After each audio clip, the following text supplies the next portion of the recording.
secretariat sa akin. Sorry ate. Dito ka. Para mas gitna. Okay. Okay, go. Go, guys. Okay. So, yung MD sa 375 million, can you please explain yung basis ng disallowance? Well, una ho sa lahat, pagka ho nag-ripen into finality, ito pong 375 million new notice of disallowance, kasama ho yung 73 million. Yung pong personal liability po ng pangalawang Pangulo ay aabot po ng 448 million. No, ang i-require po ng COA na isoli po niya as a personal liability together with other OVP officials. No? So yun po yung una. Pangalawa, halos pare-pareho lang po yung po nga batayan kung bakit po nagkaroon ng ND under yung pong 2022 confidential funds at ito po nga pangalawang ND relating to 2023 confidential funds. No?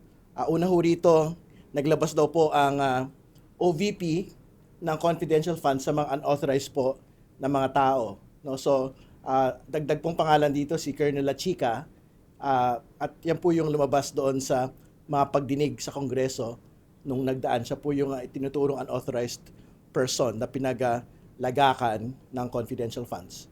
Pangalawa, yung pong mga supplies daw po ginamit ang confidential funds, no, pagbili ng mga kung ano-anong mga gamit, no, para sa opisina.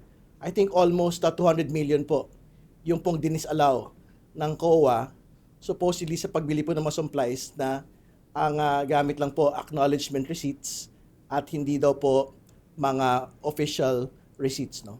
Pangatlo, binanggit din po dito na hindi pa rin ho na ipakita at na-justify na tama ho yung paggamit ng confidential funds para sa mga confidential expenses. Ang sabi ng COA, ginamit na naman po ito para sa mga non-confidential expenses. No?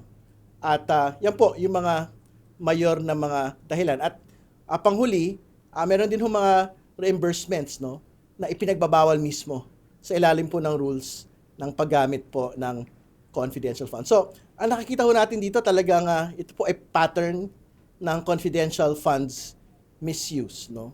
Bagamat ito po ay wala pang final decision mula po sa Commission on Audit Proper at pwede po hong mag-apila ang ating pong pangalawang Pangulo, tingin ho natin it establishes a pattern of a misuse of confidential funds that will rise to a level of a betrayal of public trust. No? So, ito pong bagong notice of disallowance po na ito ay magagamit bilang pagpapalakas, no, sa kaso po ng ating pong impeachment case laban kay Vice President Sara Duterte on betrayal of public trust over confidential funds misuse.